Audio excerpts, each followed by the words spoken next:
Hello, I'm Sebastian North. This is Campfire Football. Let's talk about a weird transfer. And of course, the club involved is Chelsea. Man, has it been a wretched season for Chelsea again. For all the transfers that they made, all the money that they've spent, and how on the field, the product just keeps getting worse. The players that were brought in have not really proven themselves yet. This is a major issue because Chelsea spent a ton of cash, and if they are going to abide by financial fair play rules, they need to be qualifying for Europe. You can't spend £500 million and be sitting in mid-table. But what really caught people's eye about the money Chelsea were spending is that it was big fees and big long contracts for these young players. Moises Caicedo, Mykhailo Mudryk, and Enzo Fernandez were all bought for massive amounts of money in relatively long and arduous sagas that drove the price through the roof. Now, they signed them on long contracts, so the owners are like, we've got time, these guys will come good. But it's important that they do sooner than later. Enzo Fernandez has probably been the most consistent performer at Chelsea since he arrived. The bar's not high there, he's just done pretty well. For the price, that's kind of another argument. Now, Moises Caicedo was absolutely brilliant last season at Brighton. Right now, he looks half the player, worth half the price. And Mykhailo Mudryk,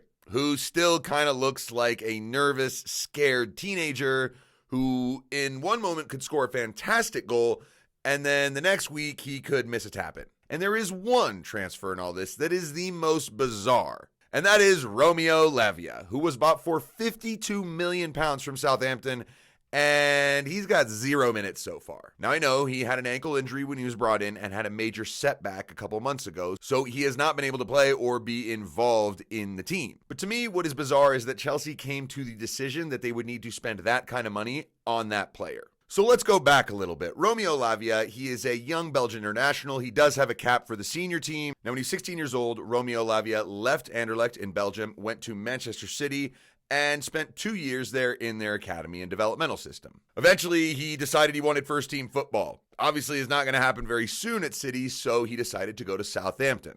So on July 6, 2022, he signed for the Saints for around 10 to 15 million pounds, including the add-ons, whatever. So he made his debut on August 6th of the 2022-2023 season.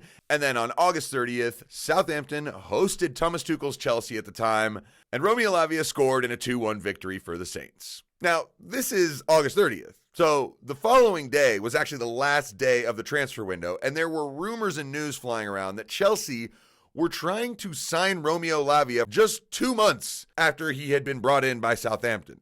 That was wild. And it stunk of this desperation from Chelsea. It's like the guy scores on you, and within less than 24 hours, you're trying to sign him.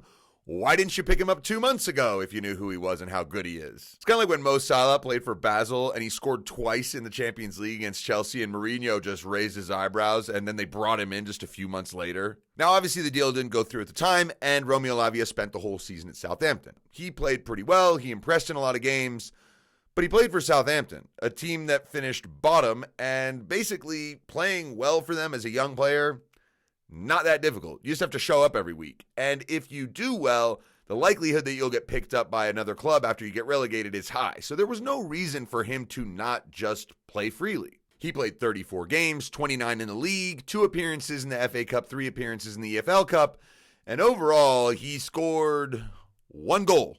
His only professional goal was against Chelsea, and here they are rolling in this summer like we are going to spend £52 million on this guy. We have seen many times players do well for a mid-table or newly promoted club, but when they move on to one of the really big elite clubs, a lot of these players struggle. So spending 50 plus million on a young player who has only 1 season experience at the top level is a massive risk. Mauricio Pochettino and Chelsea fans are really hoping he can come back to fitness soon and actually deliver, because so far the midfield is falling apart. The players who are there are not performing as they should. What's the guarantee he's going to come in and make a difference? But either way, this was a very strange transfer from Chelsea. Is it going to work out? Maybe. But they really spent a lot on this guy. And the question is, why? Chelsea's transfer strategy has been weird, absolutely bizarre since the start. The thing is, Chelsea do have players that will help them balance the books if need be. Conor Gallagher, for instance, could be sold at pure profit because he's an academy product. A lot of the younger guys that they brought in for somewhere between 10 and 15 million pounds, they're going to be worth more in time. All they have to do is get one decent season on loan somewhere, or have a few good appearances, or do well in an international tournament. But the big concern for Chelsea is the players that they spent a big amount of money on. Obviously, Mykhailo Mudryk, Moises Caicedo, Enzo Fernandez, they all have to deliver. But Romeo Lavia is not far outside of that picture. He's definitely got more pressure on him than Carney Chukwuemeka, for instance. Best of luck to you, man. You got to hit the ground running. Let me know what you think in the comments section. I'm Sebastian North. This is Campfire Football. Take it easy.